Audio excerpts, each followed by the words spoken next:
No nii. No nii. No nii. No nüüd on Henri valmis, on ju? Jah, ma panin. Juhu! Nüüd vahelduseks on siis selline vaheepisood ja täna on meil siis main topikuks tudengivarjupäev. Et kuna siin teame, et see jälle prognoositakse seda lockdowni Eestisse ka, et siis et praegu, et õpilased kasutaksid ikka maksimaalselt neid võimalusi ära, et kui veel saab käia, on ju. Jaa. Et me võime siis kohe alguses seda ka veits rääkida, on ju, et näiteks mina olen käinud tudengivarjuks, Aleksia vist.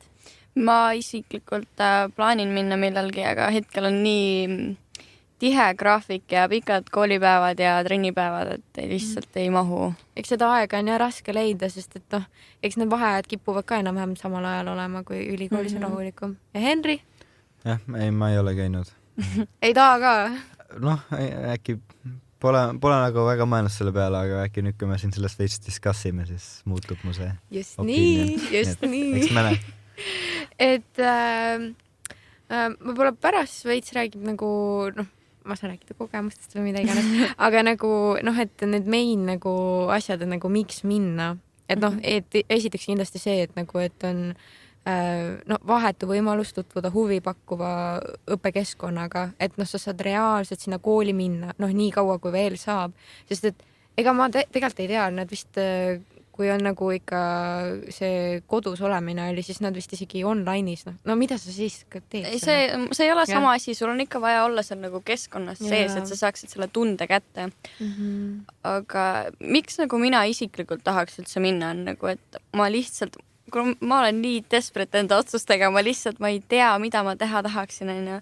Et siis lihtsalt, et äkki kõik panused on nagu selle peale, et kui ma lähen sinna kohale mingi kindlale eriala tudengi juurde, et siis ma saan nagu selle tunde, et tegelikult see on päris põnev, et ma nagu kujutan ennast ette siin, et nagu minu isiklik nagu põhjus, miks ma tahan minna sinna. Ja see võib-olla võib täiega, kui sa kavatsed ülikooli minna ja sa pole veel ei tea, kuhu minna ja värki. Ja üldse see ülikooli idee kõlab nagu veits hirmselt, ma arvan, ja kui sa näed seda, kuidas see tegelikult elu käib, et nagu ma arvan, seda kindlasti räägitakse üle, kui hull tegelikult ülikool on, vaata.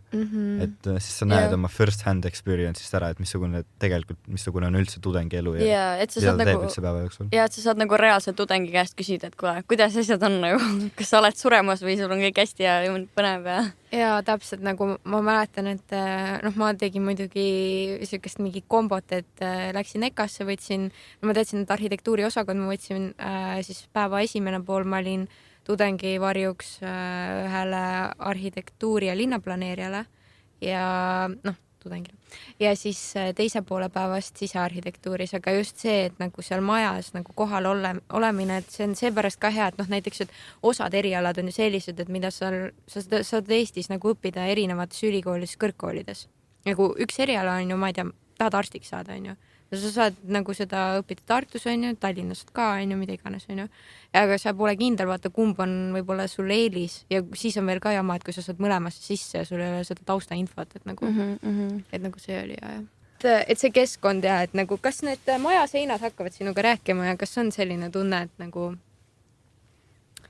maja seinad hakkavad rääkima. Ma mõtlesin ka mingi vaimuhaigusse läksid varjuks või? Mis asja? Ei, mina usun lihtsalt seda, et võib-olla see on ka seepärast, et mind huvitab arhitektuur, aga keskkond hästi mõjutab nagu inimest ja tema nii-öelda õppesooritust. Ja näiteks, kui ongi sulle meeldib see eriala, sulle meeldib, ma ei tea, see õppimisprotsess, aga pagan, kui see keskkond sulle ei sobi, siis jah, arhitektid hakkavad seinad rääkima. Jah. Okei, arhitektid on siis hullud, selge.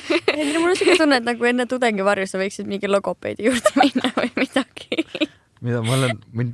Lihtsalt vahemärkuseks teistele kuulajatele. Me enne, kui me ootasime lindistamist, siis Henri mingi 10 minutit üritas öelda sõna arhitektuur. Ma tahtsin öelda tahtsin öelda arhitektuuri tahtsin uue sõna välja mõelda. Kõik, kes kuulajad, hakake kasutama arhitektuuri kui arhitekt kavatseb teha omale maja või üldse maja, et siis ta arhitektuurib selle. nii et ma tahaks seda oota, kas siis arhitektuuri või arhitektuuri? ma ei tea. Ise otsustage. Okei, nii, tuleme teema juurde veits tagasi. Et miks on veel hea minna sinna, et noh, nagu põgusalt siin käisime korra üle, et annab hea ülevaate ülikooli või kõrgkooli siis sisemaailma ja telgitagustesse. Et just ongi see, et sa saad ausalt küsida ja sa ausalt näed ka, mis seal tegelikult toimub. Nagu ma ütlen ausalt, ma vaatasin, mis seal, noh, selles suhtes heas mõttes, mis seal EKA-s toimus. Et nagu kõik oli jumala rahulik ja niimoodi. Ma mõtlesin, et seal on nüüd nagu, noh, ongi nagu sirgjoondus, et ma ütleks, et algklassides see koolihoone tundub hullem kui nagu ülikool. Ja nagu kõik see kuidagi hästi vaba õhkkond. Ma arvan, et see oleneb ka ajast, kuna EKA-s on see, neil on ju see mingi fashion show, mis nad teevad, oota need lõpetajad peavad osalema. Ja, nüüd seda vist ei ole praegu. No eks see oleneb koolist ka, aga noh, lihtsalt, et nagu ma kujutasin ette, et aga kõik ülikoolid on mingil määral, nad on samasugused, noh, kõik on väga nagu siuke strict, on ju. Aga see avas nagu just silme, et nagu no kogu aeg ikka ei ole ka. Noh, ei, aga no, minu meelest just ülikoolis, no ma pole kunagi käinud, ma ei oska öelda, aga ma ise just eeldasin, et ülikoolis ei olda strict, kuna sa esiteks vaata gümnaasiumi juba ise on sinu enda valik, on ju. Põhikool on nagu seal peaks nagu rohkem kõik hakkavad sind tagant ogadaga panema, et õppi see ära, tee see ära, tee oma see järgi, kuna see on nagu, sa pead selle läbi tegema, on ju.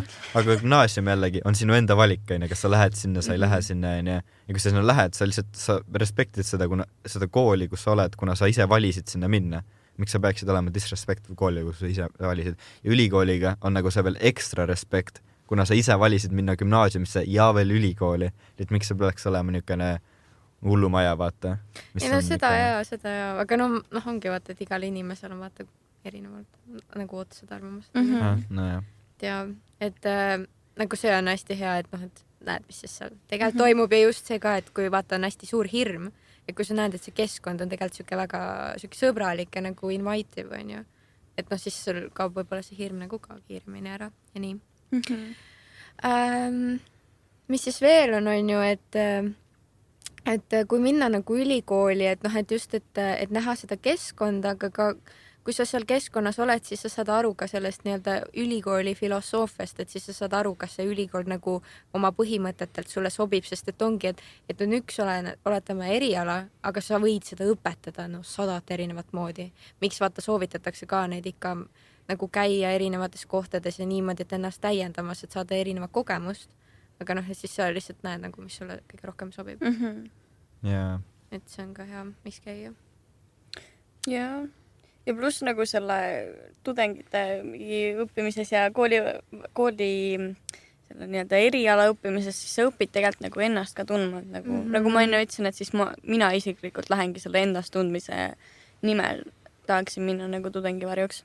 Nagu meil Rändi rääkis, peab ennast õppima.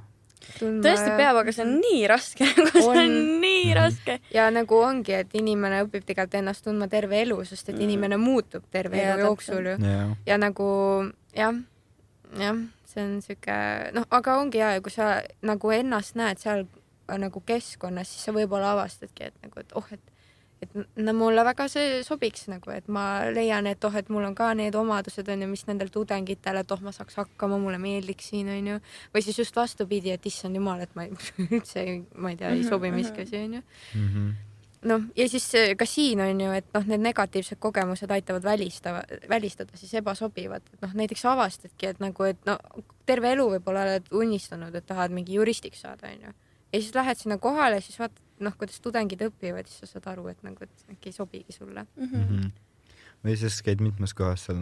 Sa saad mitmes kohas käia tudengivarjus. Ja. See on hästi tore tegelikult. Ma küsisin ka, et nagu, noh, kuna ma olin ka poolikud päevad ja siis nad ütlesid ka, et kõige huvitavamad asjad alles tulevad, on ju. Et noh, kui on suuremad projektid, esitlemised ja nii.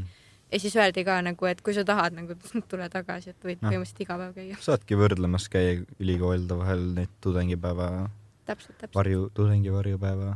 Just. Ja see tegelikult mulle hästi meeldib see, et nagu see tudengivarjupäev, et noh, see on nagu nii fleksibiilne, et noh, okei, osades ülikoolides on kindlad mingid perioodid, aga näiteks nagu, noh, see on ikka suht selline, et sa saad nagu rääkida, et nagu kas sa saad endale sebida kellegi. Ja et sa saad nagu jooksvalt minna. Ma alguses, ma väiksena arvasin, no mis väiksena, ütlemegi paar aastat tagasi ma arvasin, et nagu tudengivarjupäev ongi lihtsalt see, et nagu alla nagu lahtiste uste päev, vaata. Et ongi lihtsalt üks kindel päev, kus kõik mingid gümnasistid või ma ei tea, lähevad sinna ülikooli ja lihtsalt ongi seal tundides kaasa, siis seal ongi lihtsalt kaos, vaata. Et nii palju rahvast ja juttu ja siis ma ei tea, absoluutselt välistasin ära, kes kui ma nagu vanemaks sain, siis ma sain aru, et sa tegelikult lepid lihtsalt mingi kindla päeva selle kindla tudengiga kokku kuskil ülikoolis ja siis sa lähed sinna. Et see oli minu meelest nagu väga mugav, et sa ise hakkad suhtlema sellega, mis nüüd toobki meid selle punktini, et kuidas siis nagu üldse registreerida ennast sinna tudengivarjuks. Et Caitlin äkki, kuna sa oled juba käinud, võid rääkida meile. Ei no põhimõtteliselt ongi see, et hästi paljudel puhkudel on see, et mida soovitatakse, et koolides ka, et umbes, et vaatan nende kodulehelt ja nii, aga nagu, mis minu jaoks nagu oli kõige ideaalsem, et ma kirjutasin neile muidugi ka formaalsuse mõtlesin nii, aga nagu sattusid ikka nagu tuttavad tegelikult, kelle juurde ma läksin, et see on nii mõnus, et kui ongi tuttav või nagu kohe nagu päris hea sõber, et näiteks, et sõber on aasta vanem, läks nüüd nagu sinna ülikooli ja siis ongi lähed lihtsalt vaatama, mis teeb seal, teeb sulle tuuri, onju. Et nagu tutvusta kaudu, miks on nagu parem ka, et võib-olla muidu on nagu see barjäär, et nagu umbes seda, et võõras inimene, siis osadel võib-olla on see, et nad ei julge otse küsida, et nagu kuidas siis on, onju. Aga nagu kui sul on nagu ikka tuttav, ma arvan, et siis seal tuleb ikka päris accurate. Mingi võõras inimene saad uue tuttava omale. Kas see on väga tõsi? Ja miks soovitatakse ka käia nagu siis veel siit nüüd edasi nagu töövarjupäevadel, et ka sealt nagu sa saad connectioneid, et nagu hiljem maksab töökoha või midagi. Ja... Pärast on kuskil ettevõtja, mingi lähed kuskil tööle ja tunneb su ära nagu, sa oli päris norment, kui sa tulid mul siin rääkima midagi taga varjuna. Võtan su kohe tööle, vaata. Täpselt. Ja miks nagu veel on nagu mega hea käia tegelikult tudengi varjuks, nagu mul enne ei tulnud üldse see meelde, et nagu kui sa oled seal käinud, onju, siis praegu vaata registreeritakse ka ju veel kõik külalised ära, onju. Et siis see näitab kohe seda, et sul on olnud huvi nagu kooli sisseastumisel, et siis sa oled kindlasti juba seal eespool nimekirjas, sest et hästi paljud nagu ülikoolid mainivad seda, et sisseastumisel, et just on see motivatsioon, et näitavad üles huvi, et... Ja selle motivatsioonikirja peab ka vist kirjutama tavaliselt mingi. No jaa. Kui sa ülikooli tahad minna. No jah, ma oletan, et nagu nüüd hakkab see aina nagu populaars või nad hakkavad seda rohkem nagu suruma nii-öelda peale, sest et konkurents ikka läheb aina aasta-aastas nagu suuremaks, sest et piirid lähevad nagu laiemaks ja välismaalt tuleb palju, et nagu ja lapsi on palju ja. Kindlasti suured plussid. Ja. Et mina enda siis kogemusest ma siis väga-väga soovitan, et just ongi, et kuna ma olin näiteks, natuke räägime siis oma progressist ka, onju, et kuna ma olingi kahe vahel, et kas nagu arhitektuur ja linnaplaneerimine või siis arhitektuur, et kõrvalt tundub, et mis vahet seal on, onju, nagu suht sama asi, onju, aga ikka tegelikult ei ole. Ja nagu just see ka, et nagu kuidas inimesele sobib rohkem ja mina kogu aeg tegelikult arvasin, et mulle sobib arhitektuur ja linnaplaneerimine, et ma ei tea rohkem seda mingit füüsikat ja värki-särki, aga siis ma sain aru, et hoopis just see sisearhitektuur kuidagi kutsub nagu rohkem, kuna see tegeleb rohkem inimese ja tema nagu psühholoogiaga ja ruumitunnetusega nagu Mis vahe neil siis on? Mida siis teeb sise... Nendel on põhimõtteliselt see vahe on nagu skaalas, et sisearhitekt tegeleb nii-öelda inimese ja siis nagu ruumiga, aga nagu arhitekt ja linnaplaneerimine nagu see on nagu ühiskond nagu suuremalt, vaata. Okay. Et sisearhitekt nagu on rohkem interjööre või niimoodi.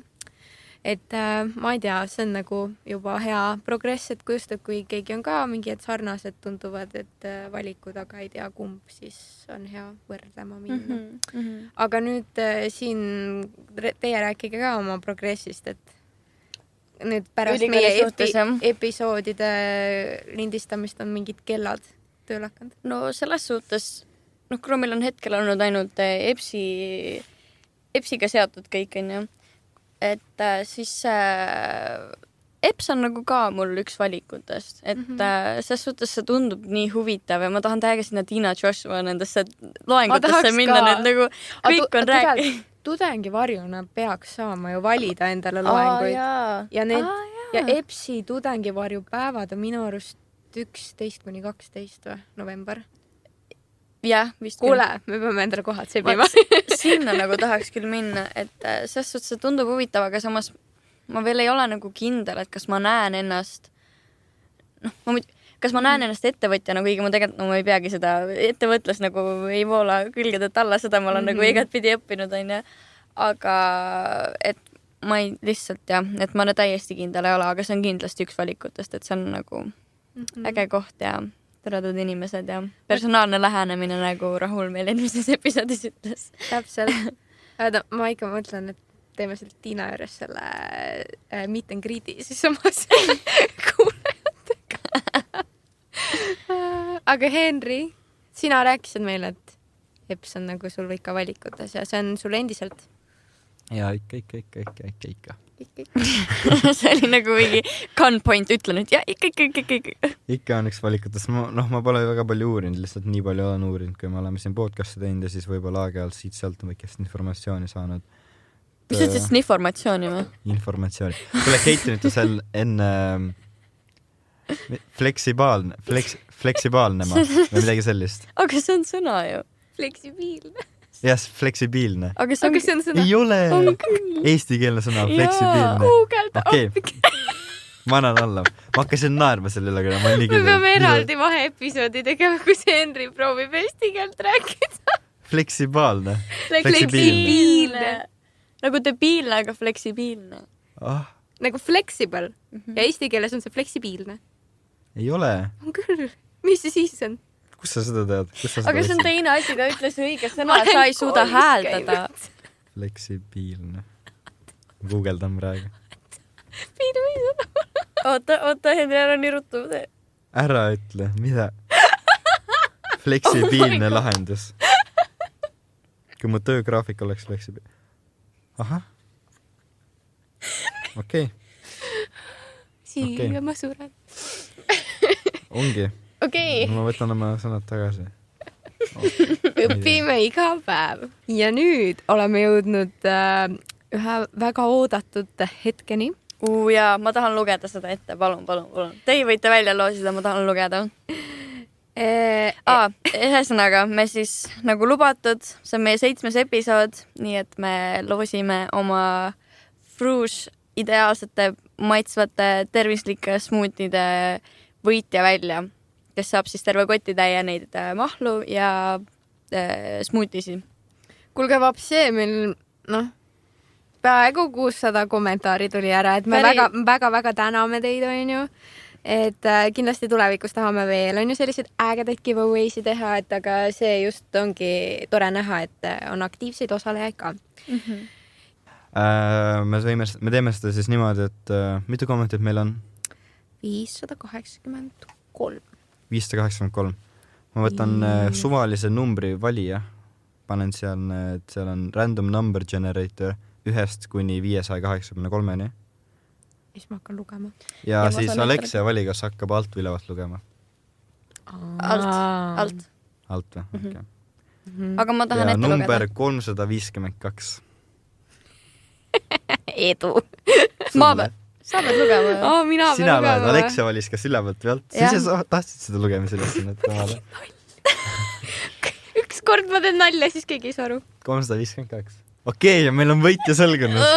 Okei. Kommentaar ja 500, ütli see lihtsalt 300. Ühesõnaga 352 meie kommentaaridest. Võitja on siis Dominic Kaasik. Palju õnne, Dominic. Aitäh kõikidele osalejatele. Dominic, palun tee endale story, kui oled asjad kätte saanud, on ju. Ma kontakteerun sinuga.